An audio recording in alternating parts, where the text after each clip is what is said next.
Livro Melhor é Terminar do que Começar, capítulo 9, Autobiografia de Daniel Aragão de Almeida.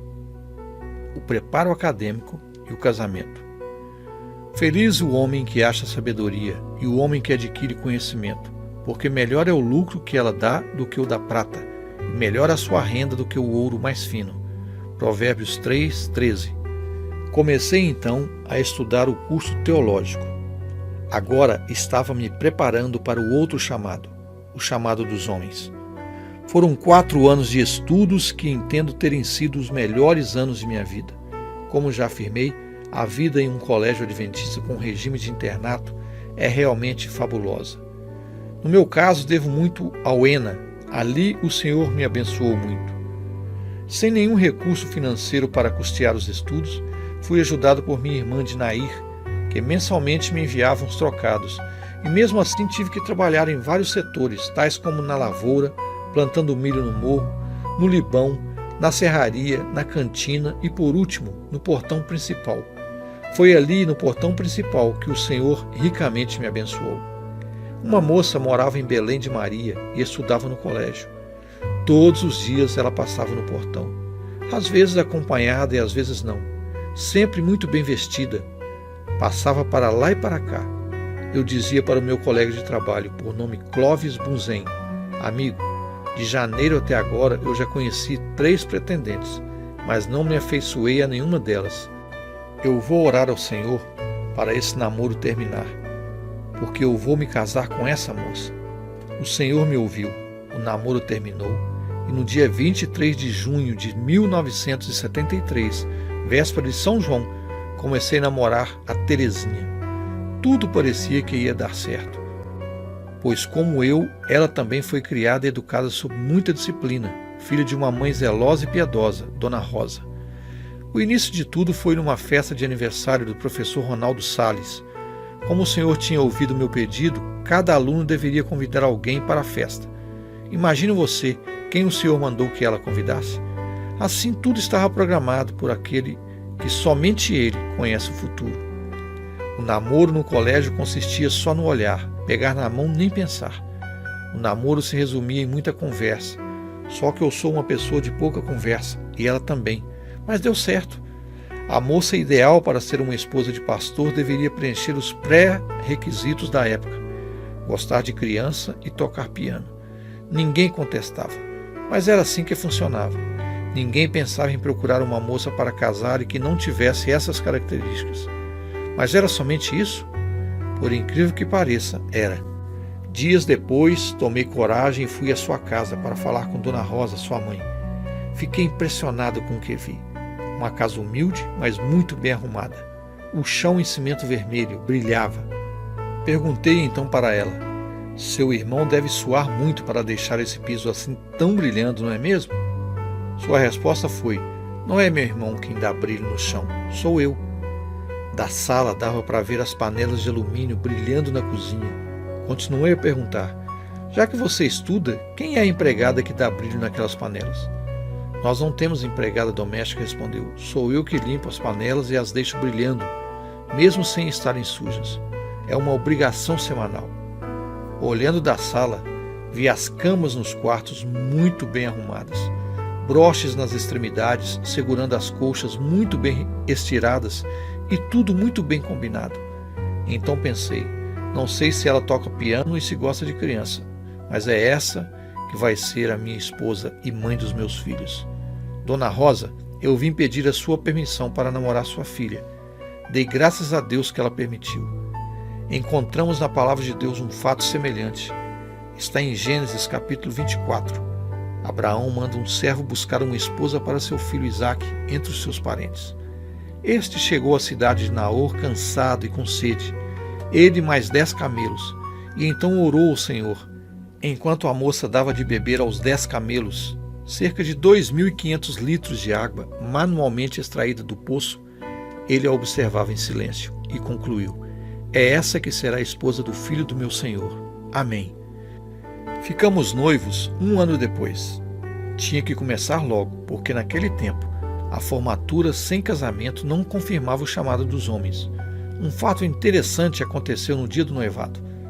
Após as palavras do pastor Paulo Marquardt e a confirmação através das alianças, todos se dirigiram à noiva e a abraçaram e a beijaram. Como noivo, aproveitei o momento e dei-lhe um beijo na testa. Até aí tudo ocorreu na mais completa normalidade. Mas ao sairmos das cenas e voltarmos ao colégio, Dona Rosa apresentou para a filha um plano para lá de assustador. Só não casa agora porque o cartório está fechado. E só foi um beijo na testa. No dia 27 de novembro de 74, nos casamos, um ano antes da graduação em teologia. Eu tenho sempre afirmado para a igreja que o Senhor me deu duas grandes bênçãos, a salvação em Cristo e o casamento. Se essas duas coisas vão bem, ao meu ver, o resto é certeza de sucesso. Certo dia, já casado e pastor de um distrito, recebi em minha casa a visita do presidente do campo, acompanhado de sua esposa. Observaram a beleza da casa, a simplicidade e como tudo estava limpo e bem arrumado. Ao conversarmos sobre o distrito, ouvi o que confirmou a minha escolha. Eu conheço quando o distrito vai bem, visitando a casa do pastor, e especialmente o banheiro da casa, disse o presidente. Para pagar a anuidade escolar, trabalhava no próprio colégio, mas no turno oposto e nas férias coportava. Nas últimas férias, como coportor estudante, porém casado, e agora no externato, coportei e pude pagar o estipêndio. Também o Senhor conseguiu para mim uma família dos Estados Unidos da América, que de vez em quando me ajudava com $50. Gostaria muito de ter sabido quem foi essa família, mas nunca pude saber. Recentemente descobri no Facebook a família Davis, dos Estados Unidos. O pastor Davis foi meu diretor quando estudei teologia no ENA. Dona Vera, sua esposa, era quem depositava os $50 em minha conta. Mesmo dizendo para ela o tamanho da minha gratidão, ela não me revelou quem mandava os dólares. E nem se lembrava. Um dia, quem sabe teria o privilégio de pessoalmente agradecer-lhe. Será nessa vida? Será no reino de Deus? Em perigo na rodovia transamazônica. Durante esses 4 anos de preparo para o chamado dos homens, comportei em vários lugares e cidades. Em Mossoró, com Vicente, em Patos, com Ediel Câmara, em Cajazeiras, com Jorimilson, em Macapá, com José Passos, em Altamira, com Terezinha, minha esposa. Nesse meu último trabalho como comportor, estudante, já casado, me ocorreu uma experiência de arrepiar. Recém-casados e sem condições de pagar um hotel, o departamental de publicações recomendou que eu e minha esposa ficássemos hospedados nas dependências que ficavam nos fundos da igreja. Ali sofremos muito calor e muito carapanã, a muriçoca de lá. Especialmente à noite, foi muito difícil dormir bem naqueles dias. Mas terminando as férias, em compensação, o Senhor nos ajudou de maneira natural. Vendemos cerca de 22 milhões de cruzeiros em livros. Fim do trabalho chegou e era hora de voltar para o ENA e concluir os estudos. Antes, porém, tinha que ir a Manaus comprar uma pasta Presidente, um relógio Seiko. Era obrigatório chegar no colégio com isto, pelo menos. E foi o que eu fiz. Deixei a esposa ali na igreja, em companhia de uma família que ali também morava, cujo esposo era ancião da igreja, e fui a Manaus. Ela penou muito com minha ausência. Enfim, comprei a pasta Presidente e o relógio Seiko. De volta de navio, desembarquei em Santarém. As chuvas não deram tréguas e os ônibus não saíam das garagens. E agora, como chegar a Altamira? Saí buscando transporte alternativo. Achei um que me levou até a metade da estrada. Num posto de gasolina, fiquei à espera de transporte. Lá pelas 4 horas da tarde surgiu uma pequena caminhoneta carregada de peixes que ia para Altamira. Contei minha história para o dono do carro, que era adventista. De pronto, não quis me levar, mas seu ajudante o convenceu, e ele aceitou. Pulei então para cima da carga de Pirarucu e enfrentei a viagem debaixo de chuva, mas não foi muito longe. O carro atolava a todo instante. Aos empurrões conseguimos seguir em frente. 1 hora depois, a surpresa. Disse-me o dono do carro, o nosso irmão em Cristo. Ele disse, vou entrar aqui nesse garapé e você fica aqui, que logo vai passar um carro e você seguirá sua viagem. Mas como? Como pode ser isso? Mas foi assim mesmo. Às 5 horas da tarde, eu estava na Transamazônica, debaixo de chuva, esperando um transporte para Altamira. Nenhum transporte à vista. Muita chuva, estradas em péssimas condições. Alguns que passavam logo atolavam. Mas nessa tarde, quase noite, nada passou. Dos dois lados, a floresta em toda a sua pujança.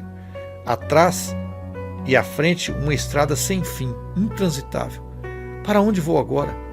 E se anoitecer e não passar carro nenhum? E me pareceu que o mais provável aconteceria. E agora, o que vou fazer? Veio-me à mente o que aconteceu com Moisés quando saiu do Egito. O faraó resolveu buscar o povo de volta.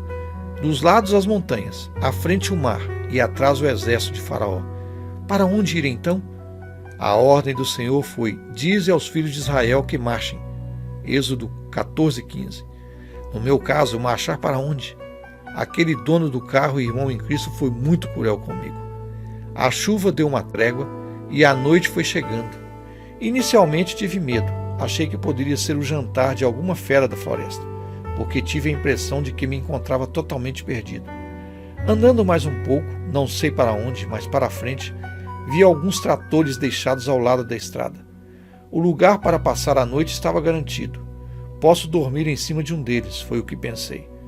Mas logo veio à mente um provérbio nordestino: quem olha para trás vai ficando, quem olha para a frente vai andando. Continuei andando mais para frente. Mas de repente ao longe vi uns penachos de cana-de-açúcar. Então pensei, ali deve ter alguém, porque se tem plantação, deve ter algum agricultor. Marchei para lá e encontrei uma família morando ali, à margem da estrada. Que alívio! Estava com fome. Contei para o dono da casa a minha história e ele dividiu seu jantar comigo. Fritou quitute de boi e me fez uma farofa com a farinha de lá, mais parecida com a que damos aos porcos. E me saciou a fome. Até hoje ainda oro por essa família e por todos os que me compraram um livro em meus dias de comportor estudante. Sem saber, sou grato a todos eles. Lá pelas 8 da noite surgiu um transporte indo para Altamira. Eram 10 caçambas de uma construtora e que passariam em Altamira. Uma delas, a que ia à frente, atolou bem em frente à casa onde eu estava. Quando isso ocorria, todas as outras paravam para empurrar e desatolar, porque do contrário ninguém passaria. Aproveitei a oportunidade e fui ajudar. Os motoristas gostaram de minha ação e quando pedi para me levar até Altamira, não tive problema. Mas naquela noite eu passei toda a madrugada empurrando caçamba. Quando a primeira atolava, uma por uma atolava também e era empurrada. Já ao amanhecer, avistei a fazenda do irmão Gustside, que frequentava a igreja de Altamira. Santa providência! Então disse para o motorista: vamos entrar nessa estrada porque teremos um bom dejejum. O irmão Goodside nos ofereceu um dejejum para lá de especial. Eu e o motorista forramos o estômago com pão integral, leite fresco, queijo e frutas. Você já pensou nesse cuidado de Deus para comigo? Até a comida ele providenciou para mim no momento mais preciso. E olha que eu não sabia para que lado ficava a fazenda do irmão Goodside. Numa verdadeira aventura de 8 dias de viagem, finalmente cheguei a Altamira. Agora só restava voltar para Uena e concluir o curso teológico.